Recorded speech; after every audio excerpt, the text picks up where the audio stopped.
क्या आप जानते हैं टैक्स प्लान करने के कई तरीके होते हैं? चलिए टैक्स प्लानिंग को आसान बनाते हैं। टैक्स प्लानिंग को कई तरह से कैटेगराइज कर सकते हैं। पहला, टाइमिंग के हिसाब से शॉर्ट टर्म टैक्स प्लानिंग में जल्दी फायदा देने वाले तरीके होते हैं, जैसे साल के आखिर में डिडक्शन लेना।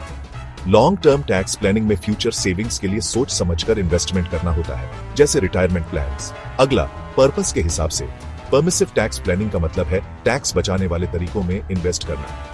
पर्पसिव टैक्स प्लानिंग में किसी खास मकसद के लिए प्लानिंग होती है, जैसे पढ़ाई या घर खरीदना। तीसरा, लीगैलिटी के हिसाब से टैक्स अवॉइडेंस में लीगल तरीके इस्तेमाल होते हैं, जैसे डिडक्शन और क्रेडिट्स। लेकिन टैक्स इवेजन, जिसमें इनकम छुपाना या गलत रिकॉर्ड दिखाना शामिल है, गैरकानूनी है और इसके लिए सजा हो सकती है। फिर एंटिटी टाइप के हिसाब से पर्सनल टैक्स प्लानिंग में सैलरी स्ट्रक्चरिंग और कैपिटल गेन्स प्लानिंग आते हैं। कॉर्पोरेट टैक्स प्लानिंग में डिप्रिसिएशन और R&D क्रेडिट्स जैसे तरीके शामिल हैं।